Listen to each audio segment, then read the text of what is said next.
देखिए बच्चा, अब जो है रासायनिक अभिक्रियाओं के प्रकार, आज यही ना पढ़ा जाएगा, है ना। क्योंकि पीछे हम बता दिए रासायनिक अभिक्रिया किसे कहते हैं, है ना। रासायनिक अभिक्रिया कहते किसे हैं, और रासायनिक समीकरण, यही ना। रासायनिक अभिक्रिया, रासायनिक समीकरण, ये सब के बारे में बता दिए। परिवर्तन क्या होते हैं, रासायनिक परिवर्तन और भौतिक परिवर्तन, सब हो गया है। इसके बाद रासायनिक अभिक्रियाओं को संतुलित करना, वो भी बता दिए। सब हो गया है। पीछे वाले वीडियो में जाएगा, मिल जाएगा। अगर जिसको डाउट होगा तो पीछे वाले वीडियो में चला जाएगा, वहाँ पर सब मिल जाएंगे आपको। लेकिन आज रासायनिक अभिक्रियाओं के प्रकार, है ना, जिसमें पहला आता है संयोजन। कोई भी चीज़ आती है तो जोड़ने वाली बात पहले आती है, तोड़ने वाली नहीं ना। पहले जोड़ेंगे तभी ना तोड़ेंगे, है ना कहावत, जब तक तोड़ेंगे नहीं तब तक छोड़ेंगे नहीं, है ना। तो यहाँ को तोड़ेंगे नहीं, पहले क्या करेंगे, जोड़ेंगे। पहले रिश्ता क्या किया जाता है, जोड़ा जाता है, इसके बाद तोड़ा जाता है। ट्रेंड तो यही चला है, आजकल का ट्रेंड यही है कि पहले शादी कर ले रहे हैं, 2 साल के बाद तलाक हो जा रही है। तो पहले संयोजन हो रहा है और फिर बाद में उसी को तोड़ दे रहे हैं तो वियोजन हो जाता है। तो वियोजन में भी कोई थर्ड पर्सन आता है तभी होता है। तो देखिए, रासायनिक अभिक्रियाओं के प्रकार में पहला जो आता है संयोजन अभिक्रिया, है ना। संयोजन अभिक्रिया में क्या होंगे कि 2 या 2 से अधिक पदार्थ ले लीजिए। 2 या 2 से अधिक पदार्थ लेने के बाद केवल एक पदार्थ बनना चाहिए। कोई भी ले लीजिए, 10 पदार्थ ले लीजिए और 10 को आपस में क्या कर दीजिए, अभिक्रिया करा दीजिए। लेकिन अभिक्रिया कराने के दौरान क्या होना चाहिए, सिर्फ एक ही पदार्थ बनेगा उसमें, 2 गो नहीं। तो उसी को क्या कहेंगे, संयोजन। यानी 2 या 2 से अधिक, यानी 3, 4, 5 कितना भी हो जाए, लेकिन लास्ट में बनेगा क्या, सिर्फ एक। तो उसी को क्या कहेंगे, संयोजन अभिक्रिया। जैसे एक ईंट होता है ना, ईटा जिससे घर बनते हैं, तो उसमें कई पदार्थ मिलाए जाते हैं, कंक्रीट मिलाया जाता है, सीमेंट मिलाया जाता है, सब मिलाए, मिट्टी सब मिलाकर एक ईंट तैयार किया जाता है। शरबत होता है, शरबत का नाम सुने हैं।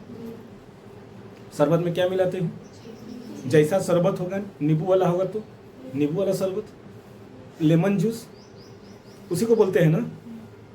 नींबू वाला शरबत को ही तो लेमन जूस कहते हैं। बाद में पता चला हमको, जब अंग्रेजी अच्छे से आने लगी तब। न तो हमको भी नहीं आता था, तो हम नहीं समझते थे क्या होता है लेमन जूस।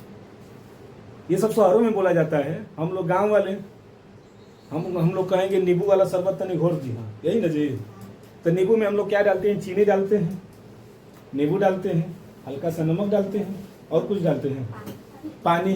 हाँ, बिना पानी के कैसे होगा। और जिसको जो मटेरियल मिलेगा वो डाल देता है ना। लेकिन अंत में उसका नाम क्या दिया जाता है, शरबत दे दिया जाता है। उसी तरह चाय बनाने के लिए दिया जाता है, तो चाय में सभी प्रकार के डाला जाता है, दूध, चीनी, इलायची, अदरक, चायपत्ती, पानी, तो सब मिलाकर डाल देते हैं, तो अंत में एक चाय मिल जाता है, एक कप ऑफ टी ना। तो उसी तरह देखिए, इसकी परिभाषा सिंपल सी है, क्या कि संयोजन अभिक्रिया। भूलिएगा मत बच्चा, एग्जाम में आते हैं, बोर्ड में आता है, बोर्ड में एकदम आएगा, तो इसको भूलिएगा मत। कोशिश करिए कि एक बार में ही थोड़ा सा समझने की कोशिश किया जाए। देखिए, वह रासायनिक अभिक्रिया की ही बात हो रही, तो डायरेक्ट लिखिए वह रासायनिक अभिक्रिया जिसमें 2 या 2 से अधिक पदार्थ क्या करते हैं। पदार्थ कैसा होगा, या तो तत्व हो सकते हैं या फिर यौगिक, यही ना। तत्व में जैसे सोडियम है, तत्व है ना, क्लोरीन अणु है ना, दोनों को मिला देते हैं तो क्या बन जाते हैं, 2Na, यहाँ पर 2 लगा देते हैं, तो तत्व है ना। तो बन रहे हैं कि नहीं बन रहे, कितने बने, एक ही बने हैं ना, एक ही यौगिक बना है ना, एक बने, एक से अधिक नहीं ना बनाए हैं। अगर यौगिक की बात करें तो NH3 अमोनिया है, अमोनिया है ना। तत्व लिखे हैं या फिर यौगिक, तो तत्व सोडियम हो गया, अणु हो गए, HCl से अभिक्रिया कर ले, अमोनिया यौगिक है क्योंकि 2 पदार्थों से मिलकर बने हैं। तो जो 2 तत्वों से मिलकर बनते हैं उसी को तो यौगिक कहते हैं। तो ये क्या हो जाएगा, NH4Cl, ये भी तो बना है, अमोनियम क्लोराइड, जिसका नौसादर इसका सूत्र है, नौसादर का ये सूत्र है।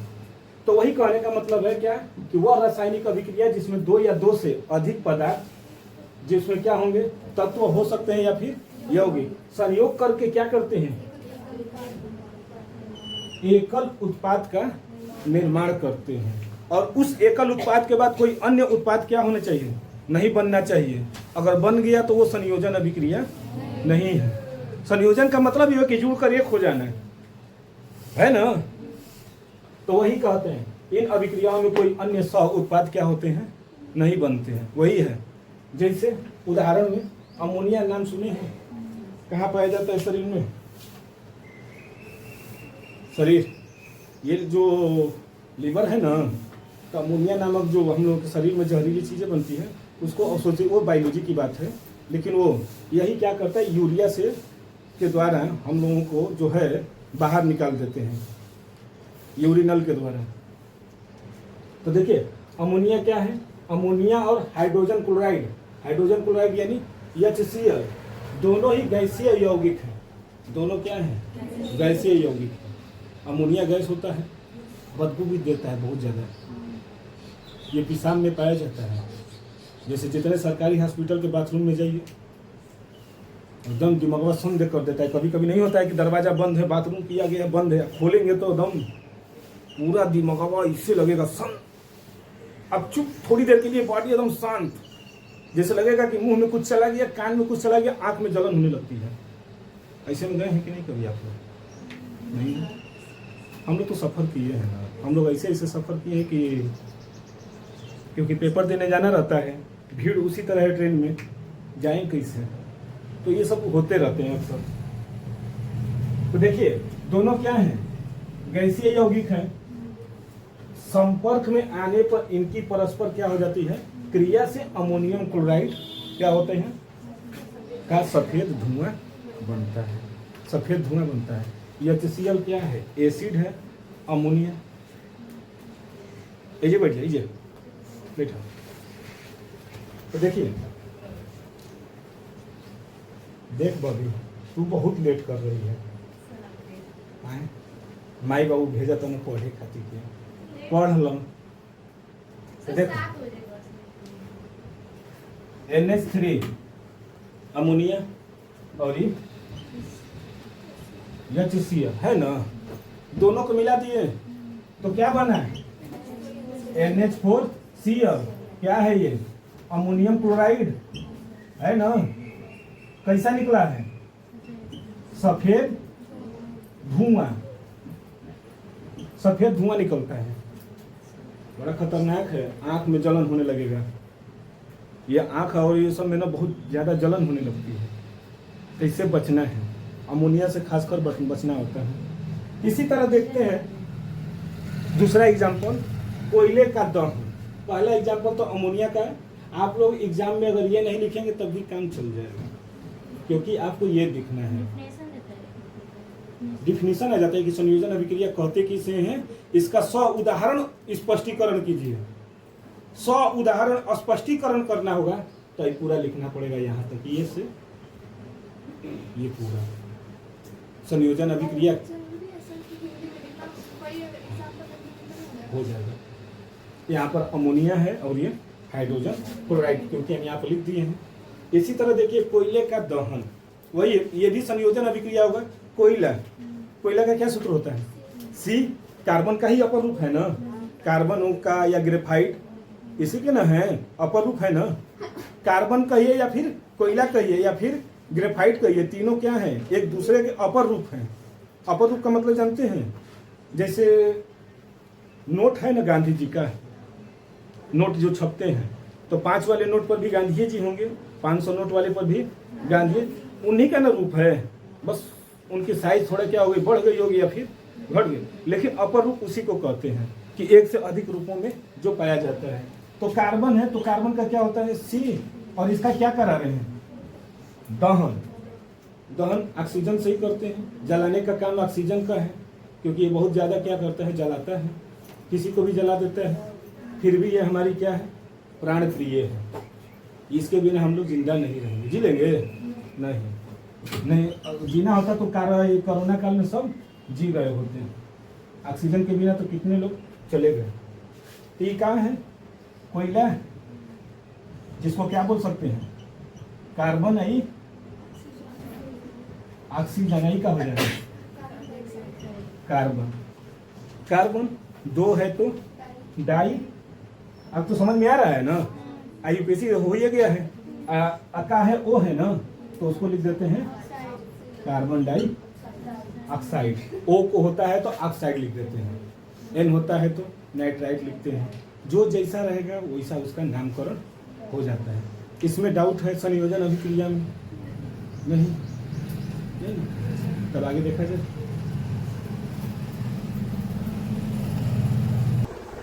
देखिए दूसरा क्या आता है? वियोजन अभिक्रिया या अपघटन। वियोजन का मतलब क्या होता है? वियोजन का मतलब क्या होता है कि रिश्तों में दरार डाल देना ना। रिश्तों में दरार कब आती है? जब कोई थर्ड पर्सन आता है तब। ऐसे रिश्ता नहीं टूटते हैं, टूटेगा? ऐसे तो दोस्ती बहुत अच्छी चलती रहती है, लेकिन तीसरी जो दोस्त बन जाती है तो वो क्या कर देती है? रिश्तों में दरार पड़ ही जाता है। तो उसी तरह ये भी है कि दो अभिक्रियाएं तो यौगिक तो है, लेकिन कोई बाह्य कारक आकर उसको क्या कर दे? उसको तोड़ दे, है ना? चाकू है, अगर कुछ काटना होता है तो चाकू लेते हैं कि नहीं? तो उसको 2 भागों में काट देते हैं। कपड़ा होता है तो कैंची से लेकर काट देते हैं। तो बाह्य कारक कौन हुआ? कैंची, चाकू हुआ ना। उसी तरह रिश्तों में भी दरार आता है। थर्ड पर्सन, 2 लोगों की अच्छी खासी दोस्ती चल रही थी, उसी में तीसरा कोई पर्सन आ गया, रिश्ता में क्या हो गया? दरार आ गया, है ना? तो उसी तरह ये भी होता है क्या कि वह रासायनिक अभिक्रिया जिसमें यौगिक बाह्य कारकों के प्रभाव द्वारा, बाह्य कारकों के द्वारा खुद अभिक्रिया में भाग नहीं लेगा, खुद नहीं लेगा, कहेगा हमसे नहीं मतलब, अभी आप तो अपन समझिए, झगड़ा लगाने वाले लगा देते हैं और अपने साइड में हो जाते हैं। पता है हम कहाँ बोले हैं ऐसा? हम कुछ नहीं ऐसा बोले हैं। होता है ना, किसी के यहाँ जाइए, हम ऐसा कुछ नहीं बोले हैं, उससे भी मीठा हो जाएगा, उससे भी मीठा है, लेकिन पीठ पीछे तीखा है। तो ऐसे लोग भी हैं, कुछ लोग बैठे हैं। तो देखिए, तो वही है क्या, बाह्य कारक उसी को कहते हैं जो बाहर से आकर अभिक्रिया को क्या कर दे? तोड़ दे या फिर उसको संपन्न करा दे। कुछ लोग होते हैं, आते हैं तो रिश्ता को बना भी देते हैं, बिगड़ते हुए रिश्ते को बना भी देते हैं। ऐसा नहीं कि सब लोग आएंगे तो टूटेंगे। तो वही क्या, कारकों के प्रभाव द्वारा अपने अवयवी तत्वों या फिर लघु यौगिकों, जो बड़ा था उसको क्या कर दिए? छोटा कर दिए। लघु यौगिकों में अपघटित हो जाता है। अपघटित का मतलब क्या होगा? टूटना, या वियोजन का मतलब टूटना, यही होते हैं। जिसमें क्या होते हैं? वियोजन अभिक्रिया ना, जैसे बाह्य कारक केमिस्ट्री में आएगी अभिक्रिया में, तो एक आता है उष्मा के द्वारा। उष्मा के द्वारा अगर कोई अभिक्रिया नहीं हो रही है तो उसको थोड़ा सा गर्म कर दीजिए तो अभिक्रिया होने लगेगी। जैसे चाशनी होती है, चाशनी, सिर्रा, गुलाब जामुन का चाहे जलेबी का, ऐसे घोलेंगे तो घुल जाएगा, होगा पानी में। शरबत तो घुल जाता है चीनी, लेकिन अगर उसको चाशनी बनाना होगा तो कितना भी करते रहेंगे नहीं घुलेगा। लेकिन थोड़ी सी धीमी आंच देंगे तो पानी में क्या हो जाता है? घुल जाता है ना, घुल जाता है कि नहीं? तो आंच दिए हैं तभी ना। आंच कहाँ से आया? उष्मा से, या फिर उससे प्रकाश, प्रकाश के द्वारा भी क्या होता है? जैसे प्रकाश संश्लेषण द्वारा जो पेड़ पौधे अपना भोजन बनाते हैं तो होता है ना, उसमें भी तो अभिक्रिया है। या फिर विद्युत के द्वारा कुछ काम जो होता है नहीं हो पाता है, जैसे बैटरी होती है, तो बैटरी को लिए क्या करना पड़ता है? उसको चार्ज करने के लिए लाइट की जरूरत पड़ती है ना, विद्युत को, होता है ना। तो ये कहीं ना कहीं क्या करते हैं? इसकी जरूरत पड़ती है। तो बाह्य कारक में कौन कौन से आ जाएंगे? उष्मा हो सकता है, या फिर प्रकाश, या फिर विद्युत। यही द्वारा क्या होते हैं? वियोजन अभिक्रिया होती है। वियोजन अभिक्रिया होने के लिए 3 शर्तें होनी चाहिए। किसी को तोड़ने के लिए 3 चीजें होनी चाहिए, या तो उष्मा, या फिर प्रकाश, या फिर विद्युत। ये तीनों रहेगी तो वियोजन अभिक्रिया हो जाएगी। और ये होते भी हैं 3 प्रकार के। वियोजन अभिक्रिया 3 प्रकार के होता है। पहला हो जाएगा उष्मीय, यानी उष्मा वाला, एक हो जाएगा प्रकाश, और एक हो जाएगा विद्युत। 3 तरह के क्या होंगे? अभिक्रिया हो जी, वियोजन अभिक्रिया।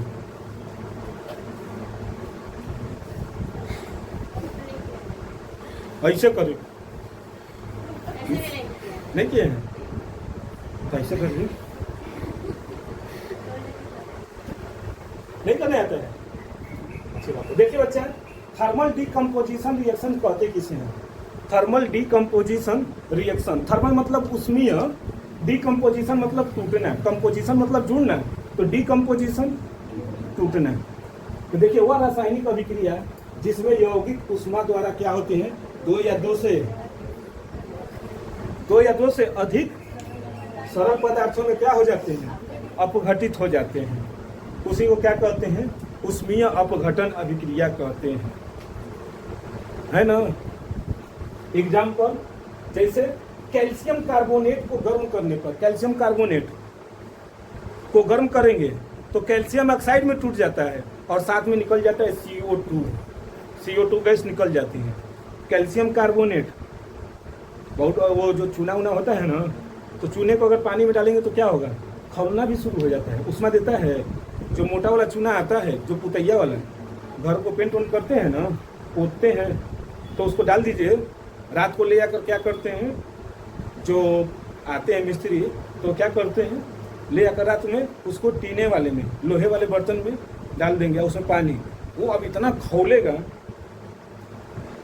कि पूछना नहीं है। वही फिर सुबह आते हैं तो उसी को छान कर कलर डालकर क्या करते हैं, पेंट करते हैं। अब तो खैर पुट्टी आ गई है करने वाली, अब अलगे अलगे आ रहा है, चेहरा जिसमें साफ दिखनी चाहिए।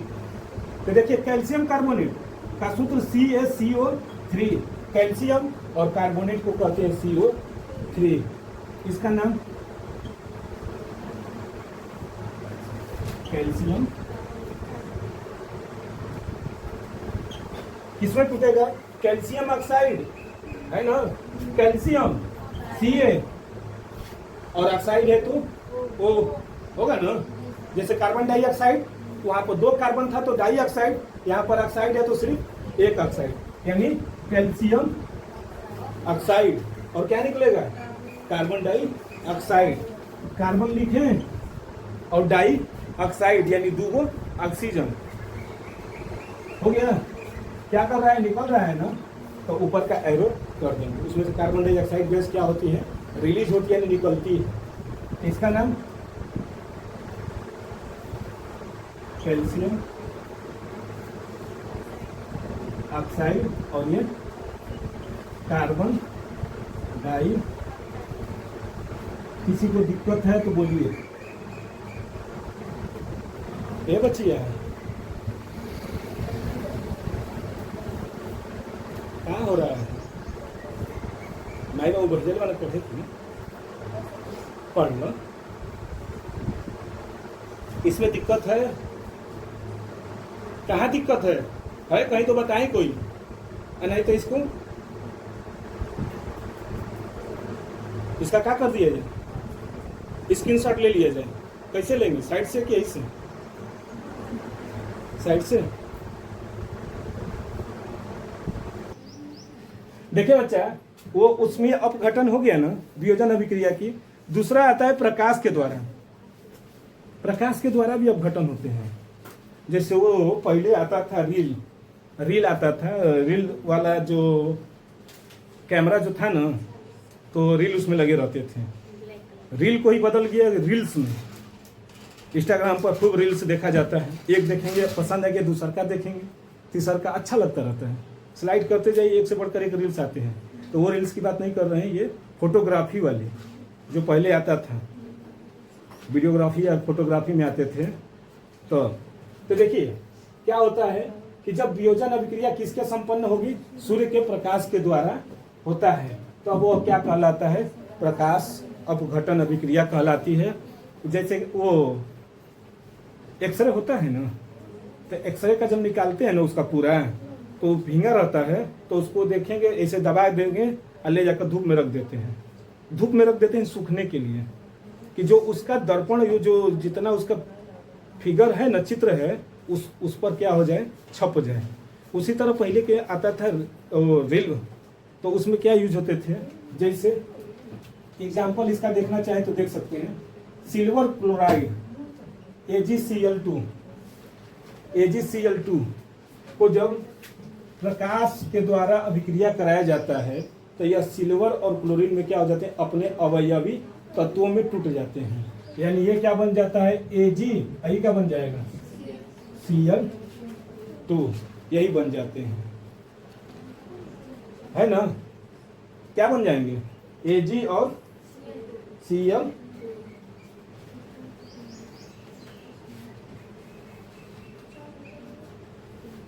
अच्छा, AgCl होता है जी, सिल्वर क्लोराइड।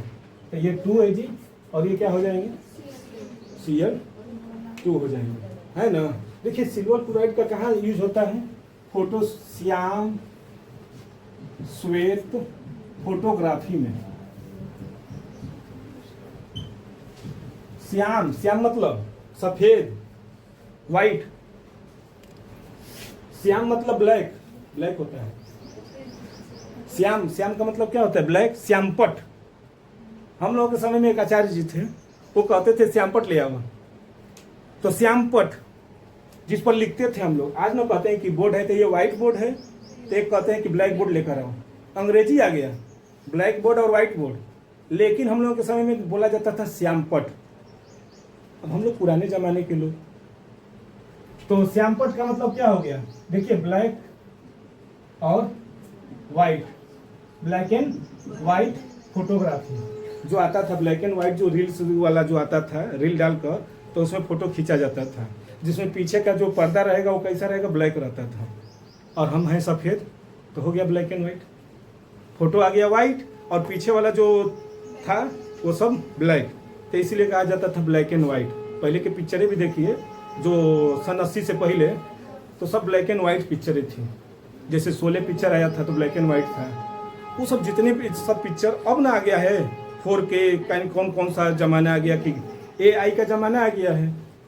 तो वो तो देखिए 2AgCl, जब इसको क्या किया जाता है, सूर्य का प्रकाश यानी सनलाइट, सूर्य का प्रकाश, तो ये किस में टूट जाते हैं, सिल्वर में और क्लोरीन में अपना टूट जाते हैं। तो ये किसके द्वारा संपन्न हुई है, तो सनलाइट के द्वारा, यानी सूर्य के प्रकाश के द्वारा या प्रकाश अपघटन के द्वारा। इसी तरह आता है विद्युत अपघटन ना, विद्युत अपघटन।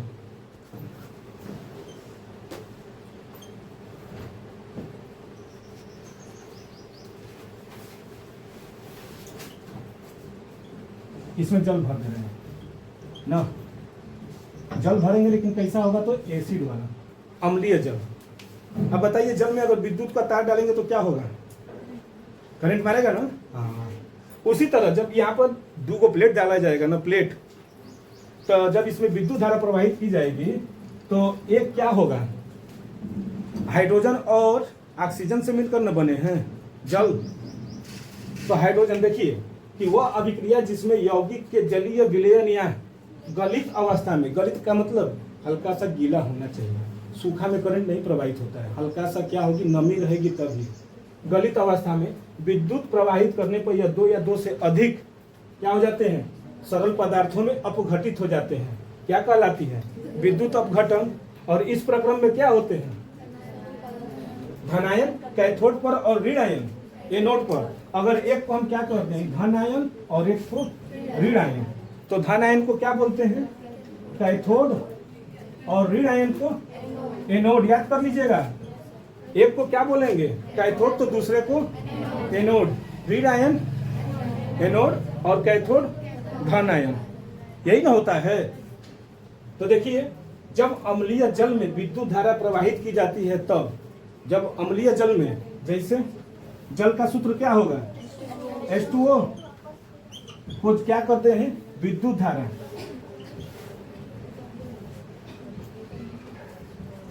विद्युत धारा प्रवाहित करेंगे तो हाइड्रोजन और ऑक्सीजन में क्या हो जाते हैं, वियोजित हो जाते हैं, हो जाएंगे ना। यानी ये क्या हो जाएगा, 2H2 प्लस O2। हाइड्रोजन क्या है, धन आयन, धन आयन है ना, तो कहाँ चला जाएगा, इधर, और इधर क्या आ जाएंगे, O2। तो यहाँ पर क्या लिखेंगे, H प्लस, और यहाँ पर O डबल माइनस होगा ना, क्योंकि अपने अपने आयनों में टूटे हैं ना, अपने आयनों में टूट जाएंगे। यानी ये क्या होगा, धनायन तो एक ऋण आयन। धनायन हाइड्रोजन होता है और ऑक्सीजन ऋण आयन। तो ये अपने अपने अवयवी तत्वों में क्या हो जाते हैं, टूट जाते हैं। यही ना होगा, यानी जल में जब क्या धारा करेंगे, विद्युत धारा प्रवाहित करेंगे, तो वो क्या होगा, एक हाइड्रोजन में टूटेगा और ऑक्सीजन में, इसी के द्वारा। ऐसे ही जब उसमें प्रवाहित की जाती है तो समझ में आया।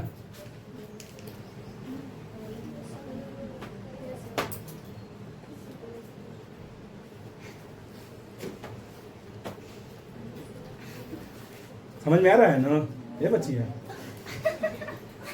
बोला कुछ? हाँ ठीक है। तब अगला अभिक्रिया देखेंगे।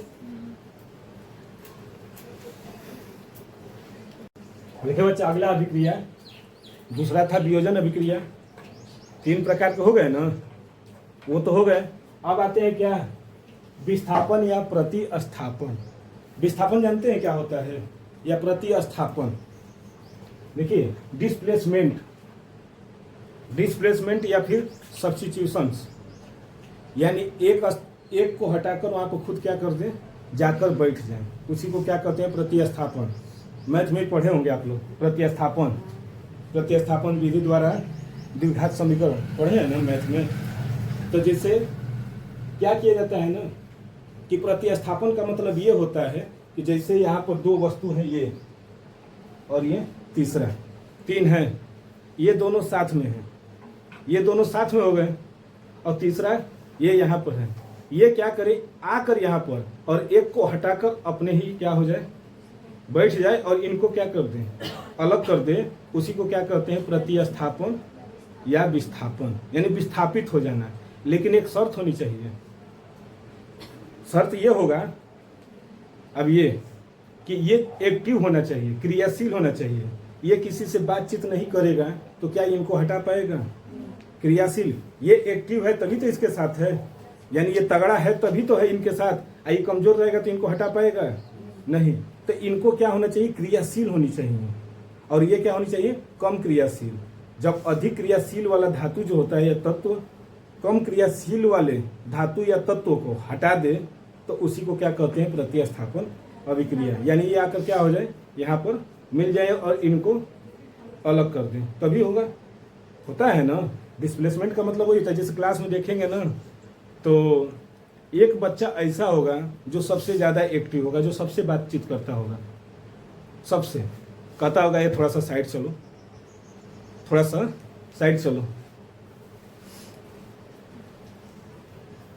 होता है ना, सबसे बतियाता रहता है और सबसे क्या करता है, मिलनसार रहता है, वो एक्टिव रहता है, हर किसी से बोलता चलता है, किसी से दुश्मनी नहीं है। ऐसे एक क्लास में एक जरूर होते हैं स्टूडेंट, होते हैं, सही बात है। हम लोगों के समय भी थे बच्चे वैसे थे जो आपस में क्या करते थे, बैठ जाते थे। तो देखिए क्या होता है, प्रतिस्थापन या विस्थापन, डिस्प्लेसमेंट या फिर सब्स्टिट्यूशन रिएक्शंस। तो देखिए वह रासायनिक अभिक्रिया जिसमें अधिक क्रियाशील तत्व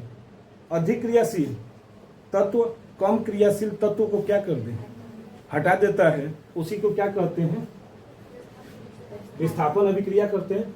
और क्या होता है, उस तत्व के परमाणु को विस्थापित कर स्वयं उसका स्थान क्या कर लेता, ग्रहण कर लेता है, यानी उसको हटा देगा और अपने वहां पर आकर बैठ जाता है। तो उसी को ना कहेंगे, जैसे ट्रेन में है, रुमाल रख दिया तो वो सीट हमारा है ना।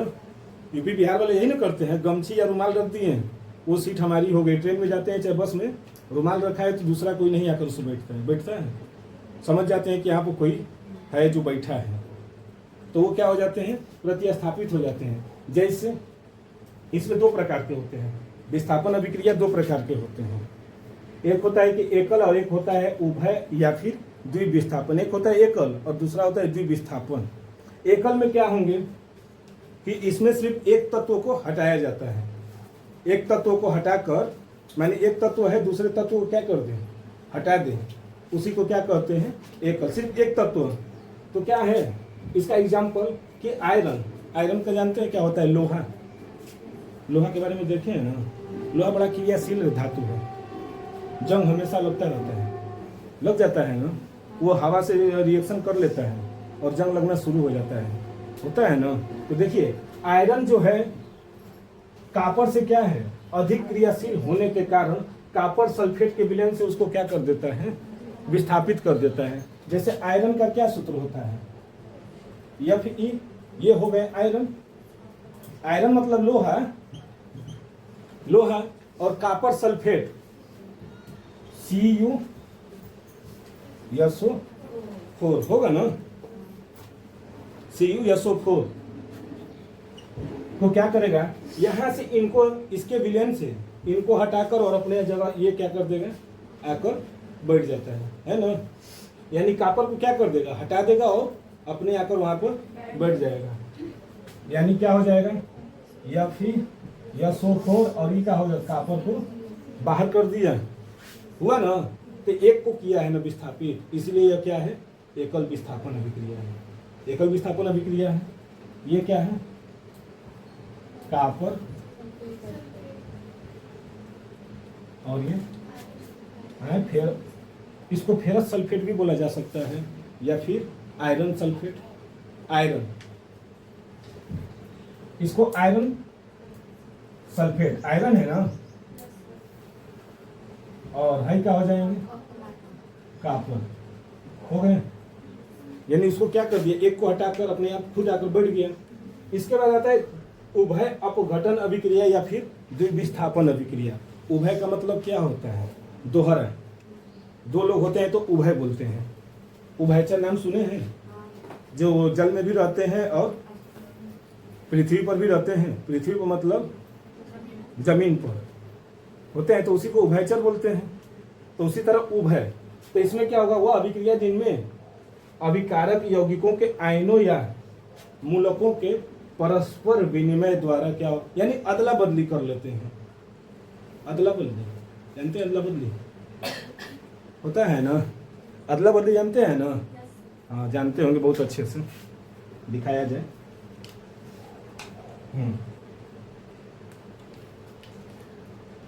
ये है, अदला बदली किया जाएगा।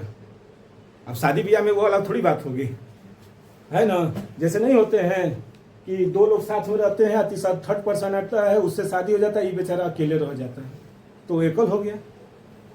अब यहाँ पर देखिए, दो लोग हैं यहाँ पर, है ना, इधर भी दो हैं, इधर भी दो हैं, मैच नहीं कर रहा है, इसको मैचिंग चाहिए ये वाले को, तो कहेगा कि तुम हमको दे दो, यही कहेगा कि हम नहीं देंगे तुम।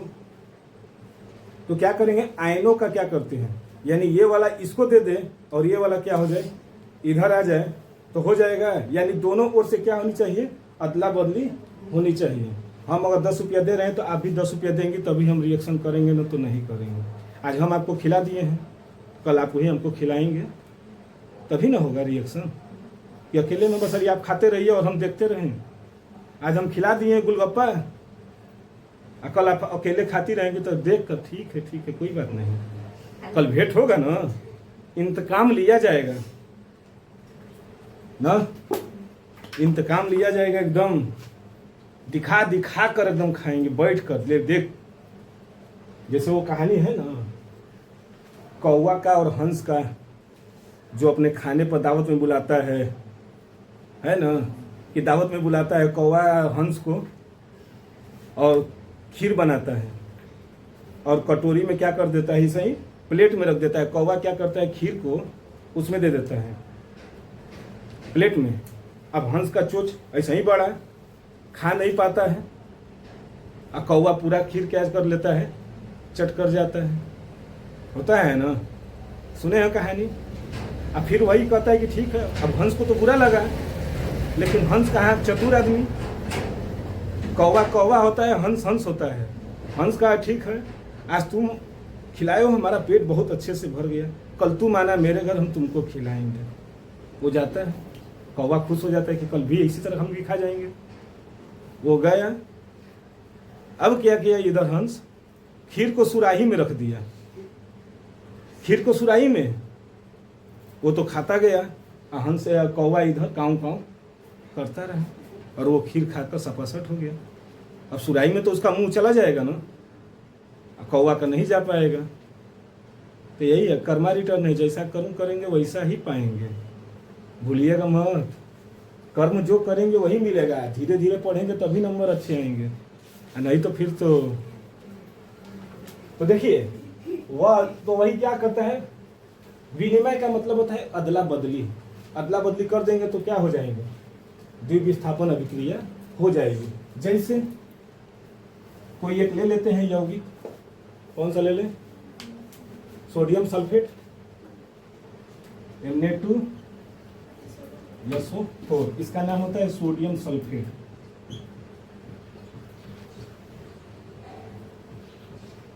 सोडियम सल्फेट का बेरियम क्लोराइड के साथ अभिक्रिया करा देते हैं, बेरियम क्लोराइड के साथ ना। तो देखिए भाई जो है कहेंगे कि हम लोग क्या करें, आपस में जुड़ जाए, यानी आयनों का ये क्या होता है, ये होता है माइनस, आई का होता है प्लस, यही ना आयन ही है ना, धन आयन और ऋण आयन। ये क्या होता है, डबल माइनस ही क्या होता है, एक प्लस, एक ही प्लस होता है। ये डबल माइनस है, ये डबल प्लस है। माइनस वाला किधर जाएगा, प्लस वाले के पास नहीं जाएगा। बता ही चुके हैं प्लस प्लस जुड़ेंगे नहीं, माइनस माइनस आपस में जुड़ेंगे नहीं। तो क्या करेगा, इनके पास 2 रुपया फालतू था, इनके पास 2 रुपया कम था, कहेंगे कि चलो दोनों लोग साथ में चलते हैं, छोड़ो इनको, क्लोरीन को और सोडियम को क्या कर दें, छोड़ दें, ये लोग अपना देखेंगे। तो क्या बन जाएंगे, BaSO4, और इधर से क्या बन गए, Na2 है, ये क्या है, Cl2 है, तो 2NaCl हो जाएगा, 2NaCl हो गया ना। इसका नाम बेरियम सल्फेट, आई का हो जाएंगे sodium chloride, high barium chloride हो जाएगा ना। यानी दोनों से देखिए, इधर से भी आदान प्रदान हुआ है, इधर से भी, यानी इसने अपना एक तत्व दिया तो उधर भी एक, मैंने मूलक दिया कि नहीं दिया, मूलक है ना। इधर कौन सा है, Ba है, और इधर क्या है, Cl है, यानी मूलकों का आदान प्रदान हो रहा है। मूलकों का आदान प्रदान होगा, उसी को क्या कहते हैं, द्विविस्थापन अभिक्रिया। अब अगला अभिक्रिया देखा जाए, समझ में आ रहा है।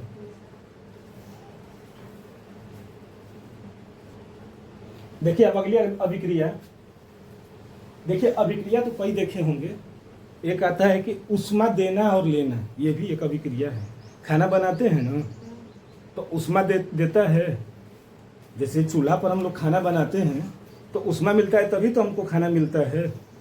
और जहाँ उष्मा है वहाँ ऊर्जा है, जहाँ ऊर्जा है वहाँ उष्मा है, याद कर लीजिएगा। तो अभिक्रियाएं ये भी होती हैं। दैनिक जीवन में भी हम लोग की कई अभिक्रियाएं करते हैं, लेकिन हम उसको देख नहीं पाते हैं। जैसे आलू का पक जाना, वो भी क्या है, एक अभिक्रिया हो रही है ना। उष्मा मिल रहा है, आलू क्या हो रहा है, पक जा रहा है, हो जा रहा है ना।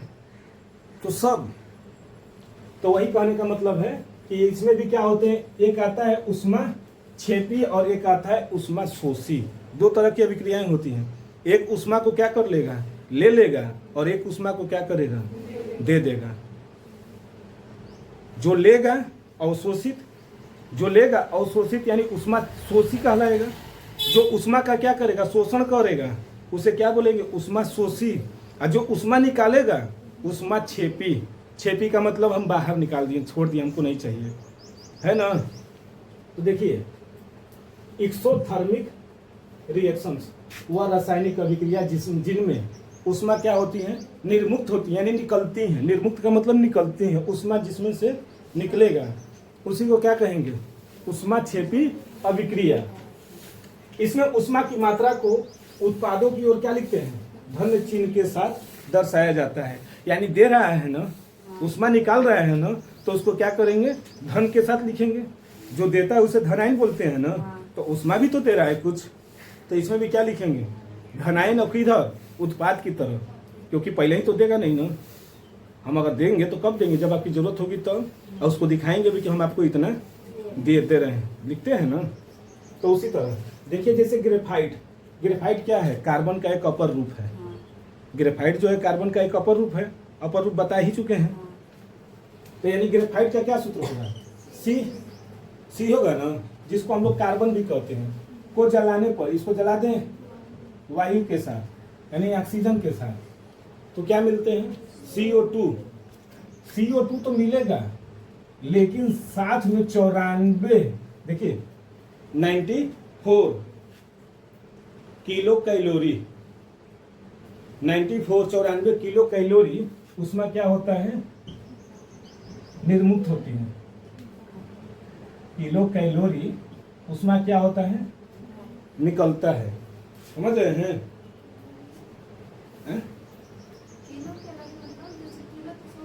किलो समझ में आ रहा है? उष्मा का जो मात्रक होता है कैलोरी में नापा जाता है।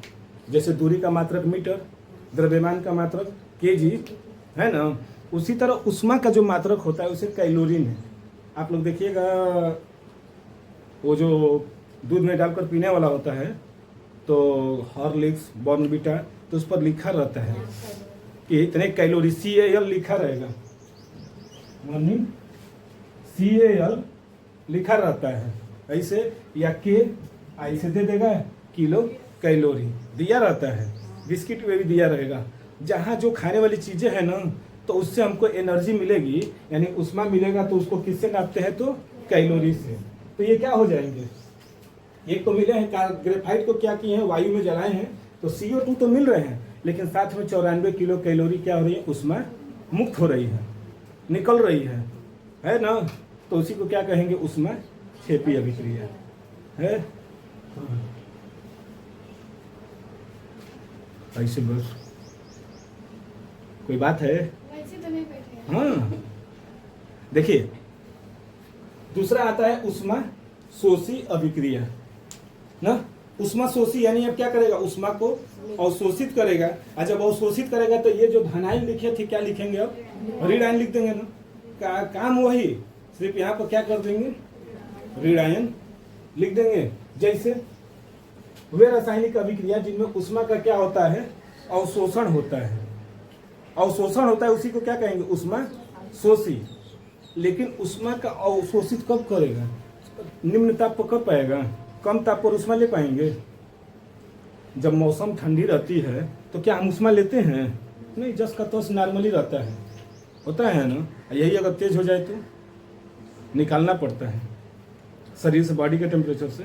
तो निम्न ताप पर जो होती है ना, जैसे एक कहावत सुने होंगे, बीरबल का खिचड़ी बनना, वो बनता ही है, आज तक नहीं बना, नहीं बना ना, कि बीरबल की खिचड़ी बन गई, नहीं बनता है। कैसे बनेगा, पेड़ के ऊपर वो बांध दिया था अपना तसली जिसको बनाना है, और नीचे थोड़ी सी अंगीठी जलाया था, मोमबत्ती की आंच की तरह। मोमबत्ती से क्या खिचड़ी बन पाएगी, नहीं बनेगा। तो इसीलिए कहा जाता है कि बीरबल की खिचड़ी। तो निम्न ताप पर, अगर एकदम धीमी आंच पर, एकदम धीमी, तो क्या कुछ बनाया जा सकता है, बड़ा बड़ा चीज़ नहीं बनाएंगे। तो उसके लिए क्या होता है, तो उस पर क्या होती है, अभिक्रिया नहीं होती है। लेकिन जो ही उसको अधिक ताप दे देंगे, तुरंत अभिक्रिया क्या होगी, शुरू हो जाती है, तुरंत शुरू हो जाएंगी, होगा ना, तुरंत शुरू हो जाती है। किसी को गुस्सा बहुत कम आता है तो किसी को गुस्सा बहुत तगड़ा आता है, होता है ना। देखिए जैसे कार्बन, कार्बन का नाम सुने हैं, और गंधक का सूत्र होता है यस, यस कार्बन, ये हो गया। कार्बन का नाम सुन लिया ना। किसके साथ अभिक्रिया करेगा, गंधक के साथ। गंधक का सूत्र होता है यस, यस होता है। से अभिक्रिया कराते हैं तो क्या बन जाता है, कार्बन डाई सल्फाइड। वो रहता है तो ऑक्साइड, क्या बन गया, कार्बन डाई सल्फाइड। सल्फर है ना, तो सल्फर का सल्फाइड, तो क्या बन जाएंगे, CH2, यानी कार्बन डाई सल्फाइड बन गया, कार्बन डाई सल्फाइड। और साथ में क्या होती है, 2000 कैलोरी ऊर्जा क्या कर लेता है, अवशोषित कर लेता है, अवशोषित कर लेगा। यानी कितना, 20,000 जी, 20,000 कैलोरी उसमें क्या कर लिया, अवशोषित कर लिया। इसीलिए इसको क्या लिख देंगे, माइनस में। समझ में आया, माइनस में इसीलिए लिखे हैं, क्यों, क्योंकि ये क्या किया, उष्मा को ग्रहण किया है, और जब लेगा तो माइनस में, या देगा तो प्लस में। ये हो गया, समझ में आया, उष्मा क्या, ये बताइए, कार्बन है, यहाँ पर क्या था, ऑक्सीजन, इससे अभिक्रिया कराएं तो क्या बना है, कार्बन डाई ऑक्साइड, यही बना है। कार्बन डाइऑक्साइड ये बन गया। यही कार्बन है, किससे अभिक्रिया कर रहा है? सल्फर से। ये सल्फर है, या फिर इसको गंधक भी बोला जाता है। सल्फर को गंधक भी बोला जाता है। से अभिक्रिया कराएंगे तो क्या बन रहा है? CH2। यहाँ पर क्या बना था? CO2। तो कार्बन डाई सल्फाइड, ओ रहता तो ऑक्साइड, यस है तो, और क्या निकल रहा है कि ले रहा है? ले रहा है ना, तो लेगा तो उसको क्या करेंगे? माइनस में लिखेंगे, और दे रहा था तो प्लस में।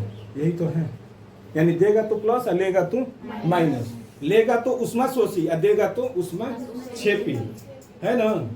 अगली अभिक्रिया अब देखा जाए। देखिए अगली अभिक्रिया, देखिए एक होता है ऑक्सीकरण, एक होता है अपचयन।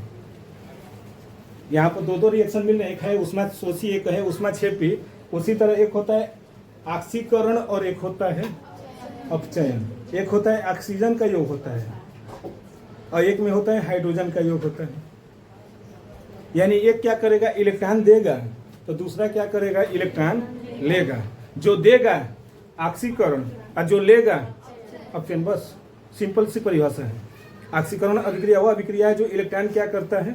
देता है। अपचयन वह होता है जो इलेक्ट्रॉन क्या कर लेता है? ले लेता है। जो लेगा अपचयन, जो देगा ऑक्सीकरण। और दोनों मिल जाएंगे तो जिंदगी बर्बाद। दोनों मिल गए तो जिंदगी बर्बाद। कैसे? जब दोनों मिलेंगे, यानी एक तरह से ऑक्सीकरण हो रहा है, एक तरह से अपचयन हो रहा है। जब दोनों मिल जाते हैं तो उसी को कहते हैं रेडॉक्स अभिक्रिया। रेडॉक्स अभिक्रिया। शादी ब्याह होता है, लड़का वाला दहेज लेता है ना, लड़का वाला दहेज लेता है तो कौन सा अभिक्रिया होगा? लड़का वाला दहेज ले रहा है तो अपचयन, और लड़की वाले दहेज दे रहे हैं, हो गया ऑक्सीकरण। और दोनों मिल जाते हैं तो रेडॉक्स अभिक्रिया। शादी हो गई, रेडॉक्स अभिक्रिया। अपनी जिंदगी जो खुशी से चल रहे थे इतने दिनों से, वो खुशी अब क्या हो गई? दुखों में बदल गई, है ना। इसीलिए बोले थे कि जहां ऑक्सीकरण और अपचयन दोनों अगर साथ हो गए, वो होती है अभिक्रिया रेडॉक्स। और दोनों अगर मिल गए तो जिंदगी बर्बाद। अकेले था वो भी घूम फिर रहे थे, वो भी घूम रही थी, लेकिन दोनों की शादी हो गई। एक ने दहेज लिया, एक ने दहेज दिया, रेडॉक्स अभिक्रिया हो गई। दिया तो ऑक्सीकरण, लिया तो। समझ में आया? डाउट है ना? देखो वो रासायनिक अभिक्रिया, अब तो परिभाषा में लिखा जाएगा, ऐसे तो याद हो करने के लिए ना बोल दिया जाता है एग्जाम पर। वह रासायनिक अभिक्रिया जिसमें किसी परमाणु, अणु या फिर आयन से क्या हो जाते हैं? इलेक्ट्रॉन पृथक हो जाते हैं, यानी हट जाते हैं, दे देते हैं। अर्थात उसमें इलेक्ट्रॉनों की क्या हो जाती है? कमी हो जाती है, कमी हो जाएगी। अब लड़की वाले ने दहेज दिया है तो कमी तो होगी ना पैसों की। कर्जा लेकर चाहे जैसे दे देते हैं, लेकिन दहेज लेना पाप है, लेकिन लोग मानेंगे नहीं, लेंगे। ऑक्सीकरण अभिक्रिया कहलाती है। ऑक्सीकरण को भी क्या कहते हैं? उपचयन भी कहते हैं। उपचयन एक होता है अपचयन, तो दूसरा होता है उपचयन, और दोनों को मिला देंगे तो कहते हैं अपचय उपचय। अपचय उपचय अभिक्रिया। रेडॉक्स अभिक्रिया को ही अपचय उपचय अभिक्रिया भी कहते हैं। इस तरह अपचय अपचय उपचय, अपचय उपचय अभिक्रिया। अपचय उपचय उपचय अभिक्रिया आएंगे तो 11th में मिलेगा ये कि अपचय उपचय अभिक्रिया। पहला ही सेकंड पार्ट का बुक का पहला चैप्टर यही है, अपचय उपचय अभिक्रिया। आ जाइए बच्चा अंदर। तो देखिए एग्जाम्पल दिया जाए ना, इलेक्ट्रॉन देगा। जैसे हम मान लेते हैं सोडियम है ना, सोडियम है, सोडियम कोई तत्व है ना, धातु है। ये क्या करेगा? अपना एक इलेक्ट्रॉन दे देगा और अपने आप को क्या बना लेगा? धनायन। धनायन बना लेगा ना। यानी इन्होंने क्या किया? अपना एक इलेक्ट्रॉन दे दिया तो क्या हो गया? ये धनायन हो गया। और एक इलेक्ट्रॉन क्या कर देंगे? ऋणायन। क्यों? क्योंकि इसके पास कितने इलेक्ट्रॉन होते हैं? 11। एक दे दिया, अब कितना हो जाएगा? 10। हो जाएंगे। दिया, एक दे दिया तो 10 हो गया, एक दिया इसीलिए क्या है ये धनायन, यानी जो देगा ऑक्सीकरण होगा ना। इलेक्ट्रॉन दिया है, इलेक्ट्रॉन दिया है तो ऑक्सीकरण हो गया। या फिर हम दूसरा देख लेते हैं, जैसे Zn प्लस Cu SO4। अब यहाँ को कैसे पता चलेगा कि कौन दे रहा है कौन ले रहा है? ये क्या है, 2 है ना, यहाँ पर Zn है ना, Zn अकेले है तो इसकी ऑक्सीकरण संख्या क्या हो जाती है 0। देखिए अणु या परमाणु जो होते हैं ना, अणु की जो ऑक्सीकरण संख्या होती है अणु की, वो क्या होती है 0 हो जाती है। तो यहाँ पे कितने हो गए 0, और ये क्या हो गए double plus I double minus हो रहा है। अब ये क्या करेगा, इनको क्या कर देगा, हटा देगा, हटाएगा तो क्या हो जाएगा Zn SO4 आई Cu क्या हो गया, हट गया ना। अभी अकेले हो गया ना, तो इसका क्या हो जाएगा 0 हो जा रहा है, क्योंकि ये अकेले था तो 0 था। अब ये क्या हो गया अकेले तो 0, ये क्या होंगे अब धनायन हो जाएंगे, हो जाएगा ना। 0 से कितने हो गए प्लस में हो गया ना, 0 था और 0 से क्या हो गया प्लस में हो गया ना। इसी तरह ये भी थे, 11 था यानी यहाँ पर कुछ नहीं था, एक इलेक्ट्रॉन देकर अपने आप को क्या कर लिया धनायन बना लिया। इसी तरह ये 0 है, लेकिन इनके साथ अभिक्रिया किए हैं ना, तो क्या हो गया 2 धनायन हो गए, प्लस हो गया ना, 0 से प्लस हो गए, और हाई क्या हो गया प्लस से 0 में आ गए, यानी घट रहा है ना। यानी एक में क्या होगा, इसमें क्या हो गया ऑक्सीकरण हुआ है ना, तो इसमें क्या हो गया है अब चयन हुआ है ना, हो रहा है कि नहीं। एक तरह से रेगाक्स अभिक्रिया भी दिखाया जा सकता है इस तरह से। देखिए ये 0 से क्या हो गए, देखिए 0 से धनायन हो गए +2, और हई +2 से 0 हो गए, ई का हो जाएंगे, अब चयन हई क्या हो जाएंगे ऑक्सीकरण हो जा रहा है ना। समझ में आया कि ये क्या था अकेले था, तो अकेले जो रहेंगे उनकी ऑक्सीकरण संख्या हमेशा याद कर लीजिएगा 0 हो गया। कैसे हो रहे हैं ये तो पता चला। तो ये था जिंक, और ये क्या था कॉपर सल्फेट। जिंक सल्फेट बनाया और कॉपर को क्या कर दिया हटा दिया। एक तरह से प्रतिस्थापित अभिक्रिया भी तो है कि नहीं, प्रतिस्थापित अभिक्रिया।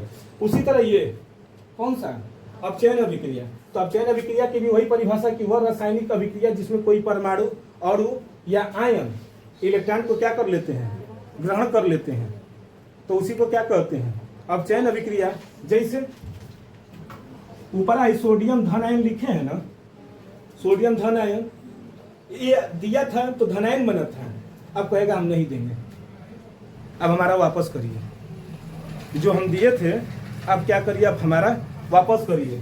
तो अपना एक इलेक्ट्रॉन क्या कर लेगा ले लेगा, और लेकर अपने आप को क्या कर लेगा 0 कर लेगा कि नहीं। अब यहाँ पर कितने इलेक्ट्रॉन हो जाएंगे 11, यहाँ पर क्या था 10, एक इलेक्ट्रॉन ले लिया तो अब क्या बन गया 11। अब उस पर कोई चार्ज है, कोई चार्ज नहीं है चार्ज का मतलब धन आयन या फिर ऋण आयन है नहीं ना है, तो समझ में आया है।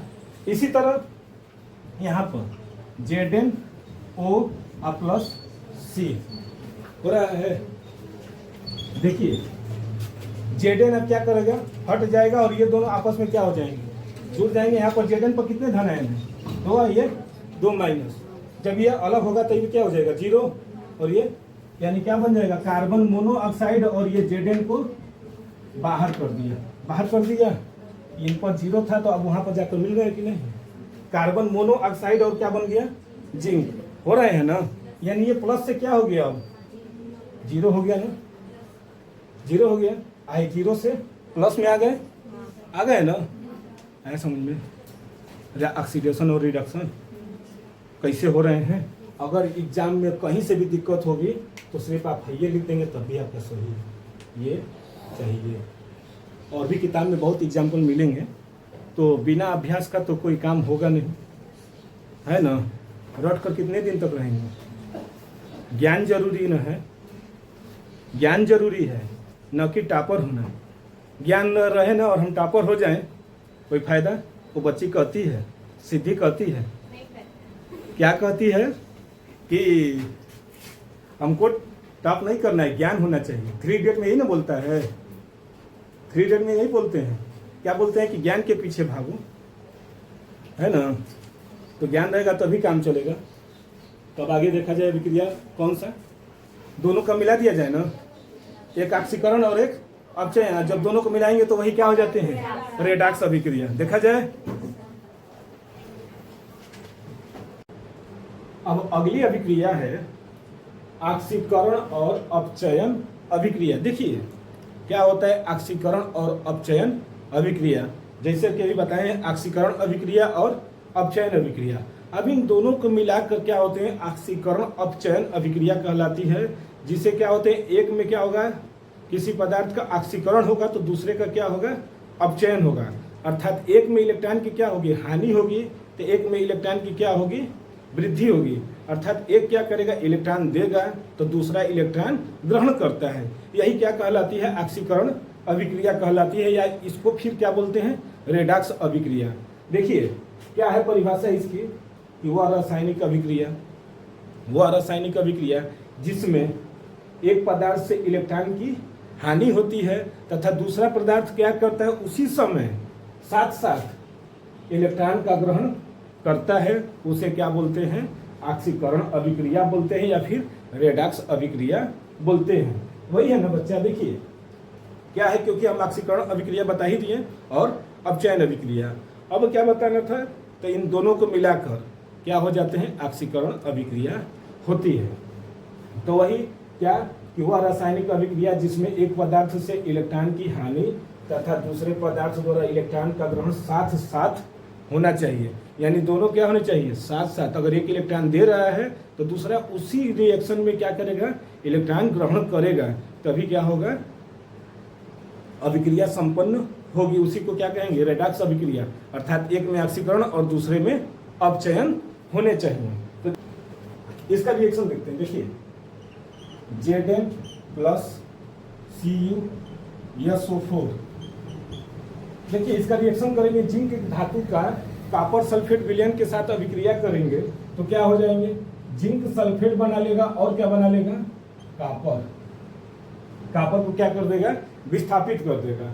तो देखिए यहाँ पर किसकी ऑक्सीकरण हो रही है और किसका अपचयन हो रहा है। जो इलेक्ट्रॉन देगा वो ऑक्सीकरण, जो लेगा अपचयन। तो यहाँ पर देखिए जिंक है ना, यहाँ पर इसकी ऑक्सीकरण संख्या क्या होगी, 0, जबकि यहाँ पर इसकी ऑक्सीकरण संख्या कितनी हो रही है, +2, यानी 0 से क्या हो गया, ये +2 हो रहा है ना, यानी इलेक्ट्रॉन को क्या कर रहा है, 0 से बढ़ रहे हैं।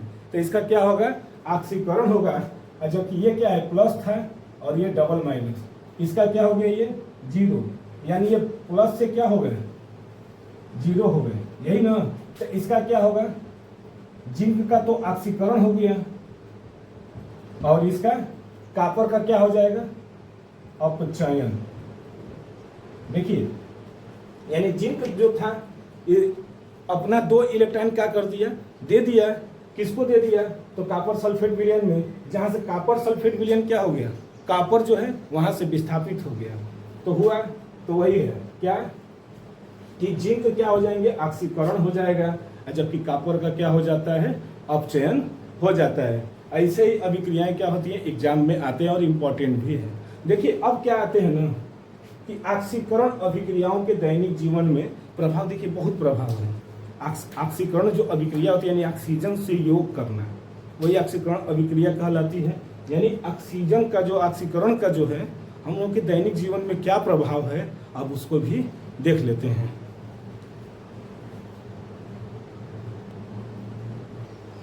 देखिए इसका पहला जो आता है सबसे पहले वह होता है संक्षारण। संक्षारण, कोरोजन। संक्षारण होता क्या है, यानी किसी भी वस्तु का क्षय हो जाना संक्षारण कहलाता है।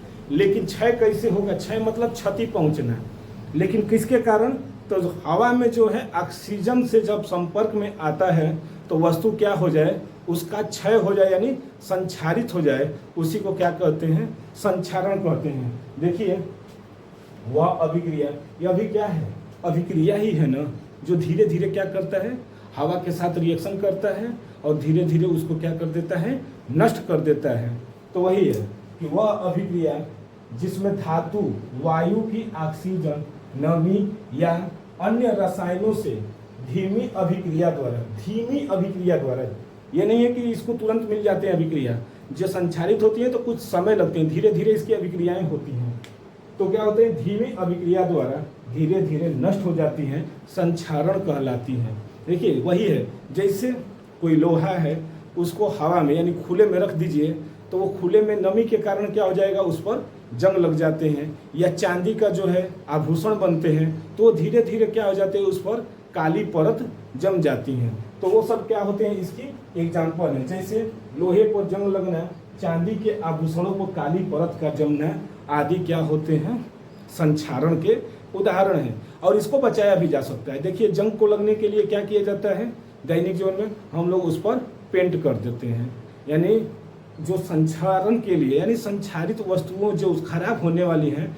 तो हम उसको बचाने के लिए क्या कर देते हैं, उस पर पेंट चढ़ा देते हैं, जिसकी वजह से जो हवा में ऑक्सीजन है वो संपर्क में न आए, जिससे वस्तु क्या होती है, सालों साल चलती रहती है। ये हो गया पहला जो ऑक्सीकरण का जो हम लोगों के दैनिक जीवन में है।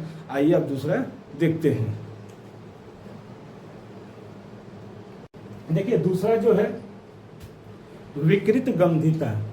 पहला जो था संक्षारण जो ऑक्सीकरण की है, दूसरा है विकृत गंधिता। देखिए विकृत मतलब बदल जाना, गंधिता मतलब गंध, यही होता है। विकृत गंधिता का मतलब यही है। विकृत मतलब क्या हो जाता है कि वो जो वस्तु है वो क्या हो जाए, विकृत हो जाए, और गंधिता मतलब गंध, यानी गंध में उसकी क्या हो जाए, परिवर्तन हो जाए, उसी को हम लोग क्या कहते हैं, विकृत गंधिता। देखिए क्या होते हैं कि खाद्य पदार्थों में उपस्थित तेल तथा वसा के मंद ऑक्सीकरण से, देखिए जो खाद्य पदार्थ हैं उसमें जो उपस्थित होते हैं, जैसे ऑयली जो पदार्थ होते हैं या चाहे फैटी होते हैं, तो वो क्या होते हैं कि उनके जो होते हैं मंद ऑक्सीकरण से, अर्थात उनमें जो होते हैं हवा के संपर्क में आने के कारण जो उसमें उपस्थित ऑक्सीजन है उसके संपर्क में आने से उनके स्वाद में क्या हो जाती है, विकृत हो जाती है, यानी बदल जाती हैं। उसी को हम लोग क्या कहते हैं, विकृत गंधिता।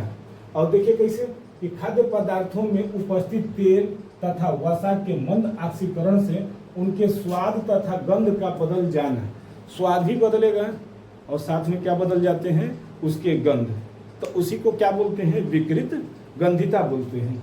देखिए जैसे एग्जाम्पल इसके, पानी तथा पनीर खुला रखने पर विकृत गंध देने लगते हैं। जैसे पानी और जो पनीर है अगर उसको खुला में छोड़ दें जैसे इसी तरह, तो क्या होने लगते हैं, उसमें से गंध आने लगती है, पनीर का स्वाद बदल जाता है, खट्टापन होने लगता है। और ये अक्सर कब होते हैं, तो गर्मियों के दिनों में ज़्यादा होते हैं। तो देखिए कोई भी वस्तु, जैसे हम लोग खाना भी बनाते हैं, जैसे दाल बना है सुबह का और शाम तक जाते जाते उसमें क्या हो जाती है, उसके स्वाद बदल जाते हैं, यानी उसके स्वाद भी बदल जाते हैं और उसकी जो गंध होती है उसमें से गंध भी आने लगते हैं। तो कोई भी वस्तु है गर्मी के दिनों में अक्सर ये देखने को मिलता है। विकृत गंधिता अक्सर आप लोगों को मुख्यतः गर्मी के दिनों में ही देखा जाता है। अब इसके देखिए, इसके रोकने के भी उपाय हैं, है ना। जाहिर सी बात है कि अगर ये हो रहे हैं गर्मी के दिनों में तो इसको रोकने का भी उपाय होने चाहिए। तो रोकने का उपाय में जो पहला जो है, देखिए पहला खाद्य पदार्थों को वायु रोधी पात्रों में रखना चाहिए, यानी जो खाद्य पदार्थ जो खाने वाली वस्तु है वहाँ पर वायु न पहुँचे, वहाँ पर उसको क्या करना होता है, रखना पड़ता है, यानी उसको पूरी तरह से क्या कर दीजिए, पैक कर कर रखा जाता है। दूसरा नंबर है कि निम्न ताप पर पके हुए खाने का क्या किया जाता है, प्रशीतन, यानी जो निम्न ताप पर जो खाना बने हैं उनका क्या किया जाता है, प्रशीतन किया जाता है, अर्थात उसको फ्रिज में रखा जाता है। जैसे आजकल तो चला है फ्रिज में रखा जाता है, नहीं तो पहले के लोग क्या करते थे, अगर रात को आटा गूंथे हैं तो उसको सुबह अगर ज़्यादा हो गया आटा तो उसको क्या कर देते थे कि पानी है एक ले लेते थे बर्तन, उसमें पानी डाल देते थे और उसमें दूसरे बर्तन में आटा को रख कर फिर उसी पानी में रख देते थे, जिससे वो खराब होने का डर कम हो जाता था। लेकिन आजकल का तो चल गया है कि फ्रिज में कि कोई भी खाने वाली वस्तु है तो उसको क्या किया जा रहा है, फ्रिज में रखा जा रहा है। उसी तरह देखिए तीसरा नंबर, खाद्य पदार्थ जैसे आलू चिप्स या कुरकुरे या जो भी आते हैं खाद्य पदार्थ, उनकी पैकिंग में ऑक्सीजन को हटा दिया जाता है। ऑक्सीजन को हटाकर उसके स्थान पर नाइट्रोजन गैस को भर देते हैं, जिसकी वजह से उसमें ऑक्सीकरण होगा नहीं और वो खाने योग्य रहता है और नरम भी नहीं होगा, ना उसके स्वाद में विकृत होता है। इसीलिए जो भी खाने वाले जो पैकिंग जो है चिप्स चाहे कुरकुरे चाहे जो भी हैं, उनमें क्या किया जाता है, उनको उसमें से जो ऑक्सीजन को हटा दिया जाता है और उसमें नाइट्रोजन गैस भर दिया जाता है। इसके बाद आता है खाद्य पदार्थों तथा पके हुए भोजन को सीधे सूर्य के प्रकाश से संपर्क से क्या होना चाहिए, बचाना चाहिए। यानी सूर्य का प्रकाश से क्या होना चाहिए, बचाना चाहिए, नहीं तो वो उसके स्वाद में क्या हो जाएंगे, विकृत हो जाएगी और उसके गंध में भी विकृत हो जाएंगे। देखिए बच्चे, हमने क्या किया, आप लोगों को क्लास 10th के केमिस्ट्री का, साइंस में जो केमिस्ट्री है पहला चैप्टर का हम पूरा क्या किए हैं, नोट्स आप लोगों को बता दिए, पूरा समझा दिए। पहले पार्ट को हमने पीछे वीडियो में अपलोड कर दिया है। अब ये है हम लोगों का क्या है, अंतिम पार्ट था जो क्या किए हैं, आज ये भी खत्म हो गया। अब क्या करेंगे, अगले वीडियो में हम इसका एनसीईआरटी सॉल्यूशन लेकर आएंगे। तो देखिए हम क्या करेंगे, अब अगले वीडियो में इसका एनसीईआरटी सॉल्यूशन हम लेकर आएंगे। तब तक के लिए धन्यवाद।